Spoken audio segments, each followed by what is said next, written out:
نگاش کن وای شبیه اسباب بازی میمونه لامصب. اگه یه شب برسم به حقایق سرخوشان دست دل است.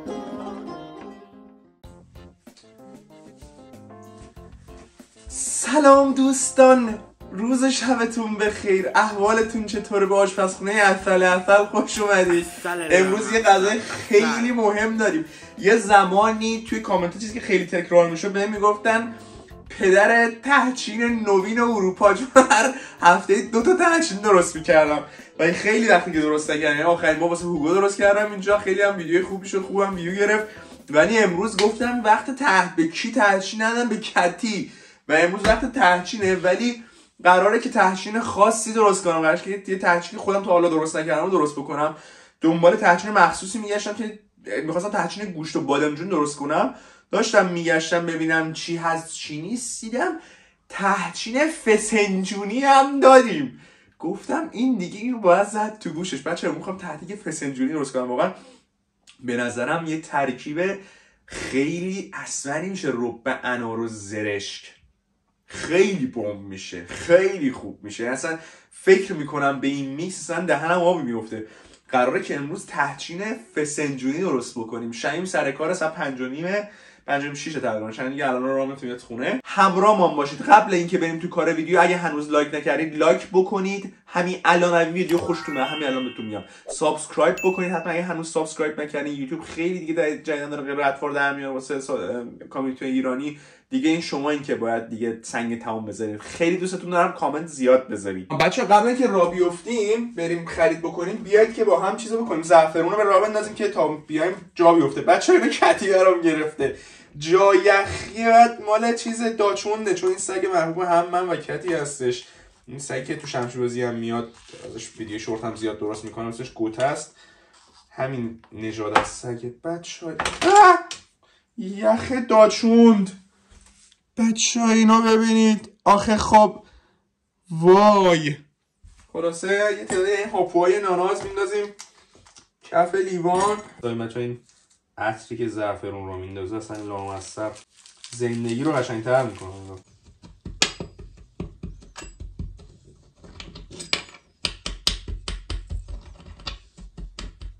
خب بچه‌ها سابیدم رو اضافه کردم به هاپوام. چند تا برگ گل محمدی هم بهش اضافه کردم. ببینید اینجا داشتم. شما اگه ندارین گلابش اضافه کنید. با گلابم کاملا همین حرکتو میزنه. باعث میشه که اونم برای خودش جا بیفته. این قلق جدیدی که یاد گرفتم، بخاطر اینکه بعداً می‌خوایم اون ملات رو درست بکنیم، موقعی که به زرده تخم مرغ اضافه می‌کنیم این باعث میشه که عطر قوی‌تره و بوی زهم کامل تخم مرغ ازش میگیره. خب این اینجاست، ما بریم خرید.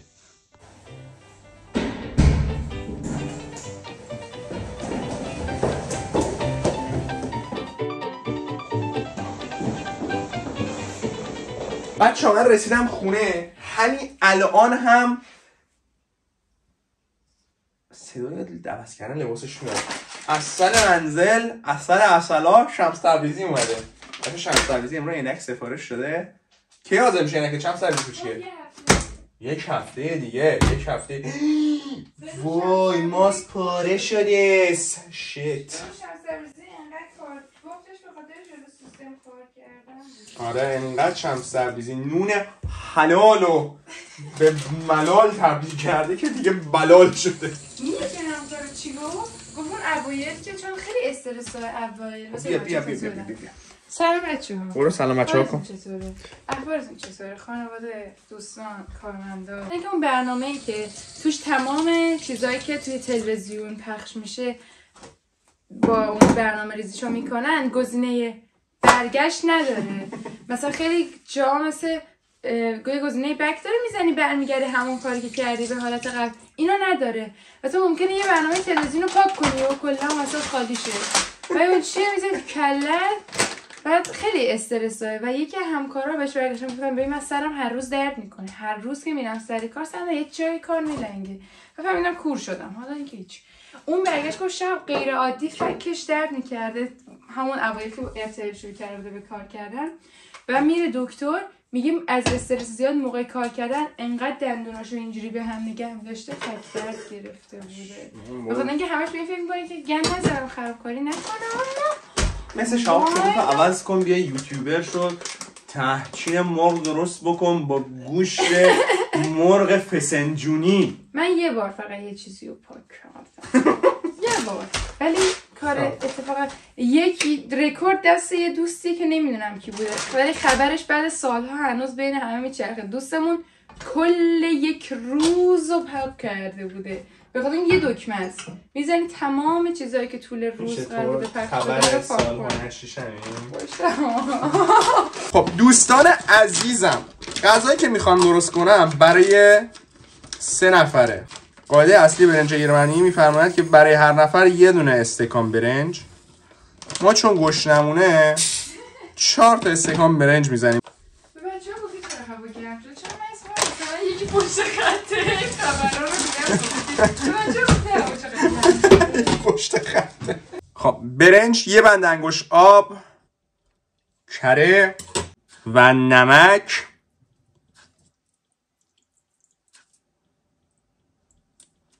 میره رو گاز که بپزه. این از پلو. خب بچه اصل این غذا، اصل غذای امروز به سبک مرینیت کردن مرغ. حالت عادی مرغ آدم میزه تو آبجوش و نمیدونم پیاز و میاز و اینا، ولی کاری که الان میخوام بکنم این دیگه واقعا اینجا بعد سبکش آپشنز با توجه به اطلاعات آشپزی خودم برم جلو و درستش بکنم. اول میذارم مایتابه بدون هیچ روغنی کامل داغ بشه. مرغا رو چیدم کف مایتابه بدون هیچ روغنی، داغ شد، فقط چیدم. یه ذرم حتی میچسبه، اصلا نگران نباشید ببینید که میچسبه، اون خودش جمع میکنه مرغ خودش رو و دیگه بعدش میتونیم بلندش کنیم. یه خورده که میبینید اینجا سفید شد میریم که بهش فلفل سیاه اضافه کنیم. کم کم میتونیم دیگه این رفیقامون رو برگردیم. نگاه کنید دیگه دیگه نچسبیده. حالا برش کردم میفهمید منظورم از کبابی چیه. نگاه کنید بدون هیچ روغنی مرغ خودش رو اینجوری میکنه توی مایتابه خیلی داغ. خیلی سبک خفنی از درست کردن مرغ بچه‌ها. از اینجا داستان جالب میشه بچه‌ها. یه خورده به رفیقمون حالا میتونیم روغن اضافه بکنیم. حالا که مرغای خورده چون گرفتن و بهش همینو پیاز اضافه میکنم. حالا شروع میکنم پیازم رو تفت دادن. وارد اتفاقای باحال میشیم.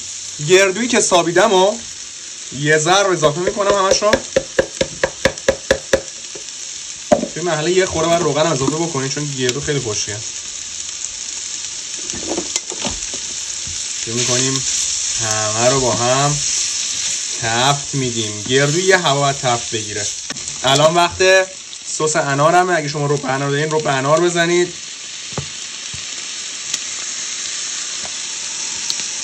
سس انار من مغازه ترکا گرفتم. شما گفتیم حالا اونقدر کیفیت رب انار نداره ولی خب امیدوارم که کار را بنداز باشه به اندازه کافی. یه خورده که تفت گرفتم یه بچه آب بهش اضافه بکنی که نسوزه و سستون غلظت بگیره.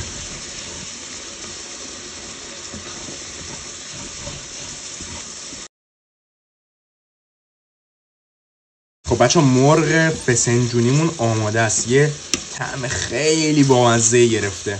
خب حالا بیا این وره بازار 3 تا دونه زرده تخم مرغ. فقط زرده بچه‌ها. اگه از سفید استفاده بکنی که من قبلا این کارو می‌کردم از همه تخم مرغ استفاده می‌کردم توی بوی ذوقش خیلی تاثیر داره. خورده میشه بهش آب سرد اضافه کرد. یادتون باشه الان اینجا آب گرم اصلا نباید به قضیه اضافه بکنید که زیاد اتفاق جالبی نمیفته. به ازای هر استکان برنج یه دونه قاشق ماست باید بزنیم. 4 تا استکان دارم 4 تا قاشق ماست میزنم. زیاد بزنید سفیدک میزنه ماست برنجتون. نمک،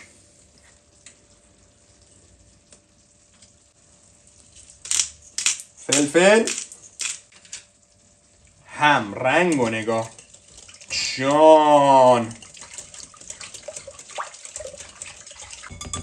این ترکیب الان آماده است که برنج بریزه داخلش. برنجم آبکش کردم بهش اضافه میکنم. چه برنج محشری. بریم که یه همه خوشگل بهش بزنیم. بچه این رنگ، این ترکیب رنگی دیوانه میکنه منو ها. نگاش کن وای، شبیه اسباب بازی میمونه لامصب.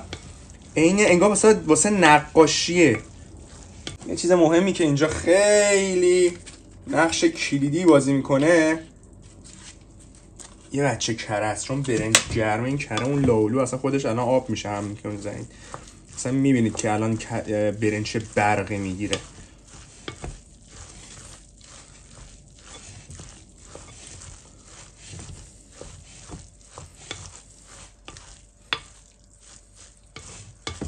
بچه هم زدن این خیلی مهمه. زیادی روی کردن توش باعث له شدن برنج میشه. یه میزانی برید جلو که دیگه اونقدر برنج سفید نبینید. دیگه واقعا الان اونقدر برنج سفید توی ظرف من دیده نمیشه، ولی دیگه زیاده روی نمیکنم که برنجم له بشه. اصلا با هم داره حرف میزه، سخن میفرماید. خب بریم سراغ مرحله محبوب من، مرحله پایانی. اصلا اینجا بعد دیگه کار قشنگ میشه دیگه. اول ظرفتون رو بیشک چرب بکنید. خیلی مهمه روغن توی تهچین و فقط کف قضیه رو چرب نکنید، دیواره ها رو هم چرب بکنید حتما اگه میخواید یه تهچینی که از همه بر خوشگل دیده بشه درست بکنید.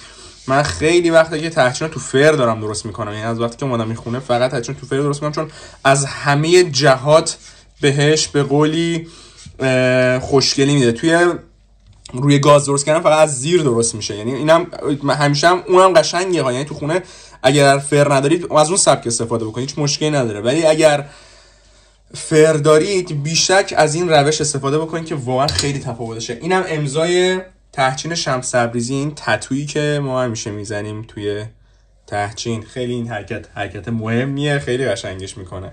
بریم شروع کنیم چیدن. اول از همه روی تتومون میریزیم، آخرش خیلی زیبا میشه. اون بچه ها رنگش واقعا با آدم صحبت میکنه. یه میزانی که ریختم بچه ها شروع میکنم به فشار دادن. بچه ها فشار دادن توی تهچین خیلی مهمه. توی شکل آخری که تحویل میگیرید در غذاتون خیلی تاثیر به سزایی میذاره. فشار بدید قشنگ. نوبتی هم باشه میرسیم نوبت ستاره دنباله‌دار این برنامه، مرغ فسنجونی. این دیگه خیلی سمه بچه ها. خیلی هم مرغ رو ریش میکنم، من همجور قطعه پخشش میکنم توش. یعنی موقع که آدم تو ظرفش مرغ قطعه‌ای داشته باشه به نظر من قشنگ‌تره تا ریش.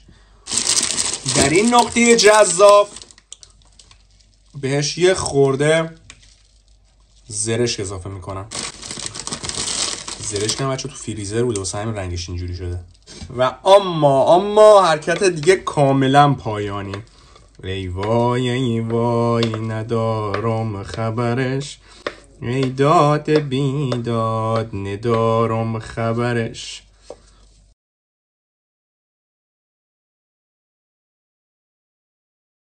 رفقا دربو میبندیم به مدت تقریبا 45 دقیقه تا 1 ساعت، بستگی داره به فرتون. دمای 180 درجه. من 1 ساعت تقریبا میذارم تو فر بمونه. فرو من یه ذره میذارم پایینتر که از زیر قشنگ بپزه. اگه یه روز بگم از این حکایت که به تو کردم عادت، دلم پیش دلت مونده تو زندون رفاقت.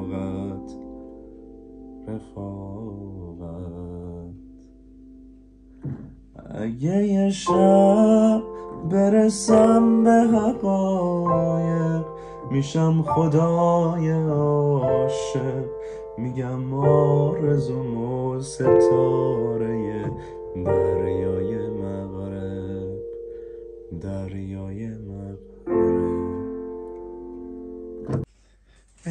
یخه ببین.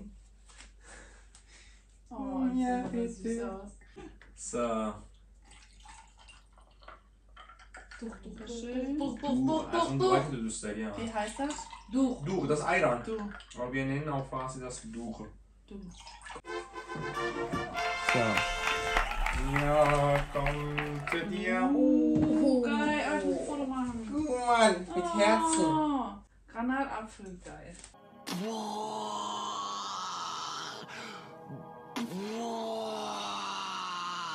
وای میدونی چند سال تحصیل نخورده بودم؟ Kathi, das heißt Tachchin. Taschin. Tachchin. Taschin. Machen Ist wir das das, nicht was du richtig. für Hugo gemacht hast? Genau, aber das ist das Besondere davon. Das ist Tachchin und das Händchen vom مرغ فسنجونی. So, zuerst nehmen wir Gast. وای بچه خیلی اسمر شده. حالا یه سری ها دوست دارن که خب بیشتر بزنن تحچینشونو که به قولی بیشتر برق بزنه ولی خب واقعا گوشت فسنجونی. Guck mal, danke. اوه Guck mal, sieht voll süß aus. آخ کیوت راست میگی شناوره ولی شیما چون دندون نداره ما نه تو دوست داری نرم باشه تحچین دیگه نه تو آخه کلا چیزی دوست داری که غذا نرم باشه غیر از اینه بگو بچه خود بگو امروز رفتم عینک بگیرم خانم میگفت اینو بزن گفتم من شبیه بابا بزرگا میشم اینو میزنم. Es ist 2 Essen gemischt gewesen. Guten Appetit. Guten Appetit. Wir haben auch mehr. So Gott, wie das riecht. Lecker. Essig رو kommen. سنیفش کنم. Magst du das? حالشان ببرده. خوشت اومد؟ Wow, das riecht so gut. Wow. Oh. Lecker. Boah. Oh mein Gott. Oh mein Gott.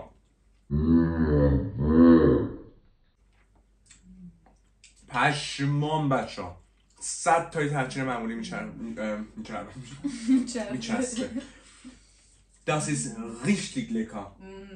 بچه این خیلی خوشمزه است با انار میخوره دونه های انار چیزی گرانات اپفل زیل با داترانه My God. این قشنگ دوتا غذای وحشتناک خوشمزه رو هر دوتاش رو طعمش رو میفهمیم قشنگ همزمان انگار هر دوتاش هست.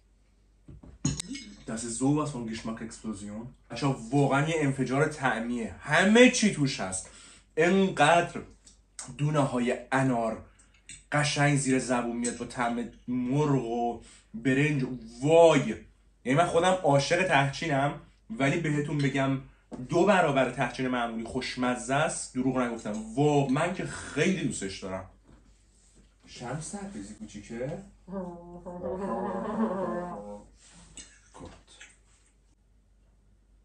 Round 2. واقعا جزو تاپ چند بود چند سرویس تاپ بده بگو تاپ 3 مثلا همچه بچه بزن فوشت. آره اینم تاپ 3 ولی نه تاپ 3 نبود شاید هم بود آخه خیلی خوشمزه بود اصلا richtig lecker خیلی خوبه. خیلی خوبه یا خیلی خوشمزه بود ولی میگم انقدر چسبید یه چیز خیلی جدید بم واقعا انفجار بود واقعا خیلی انفجار طعمی بود و خب چون میگم ما تحچین دوست داریم ولی این یه چیز دیگه بود چک محکمی به دشمنان تحچین بود. زگمن لایک بکنید سابسکرایب بکنید زنگوله رو بزنید زنگوله بزنید بزنید. آها خداحافظ.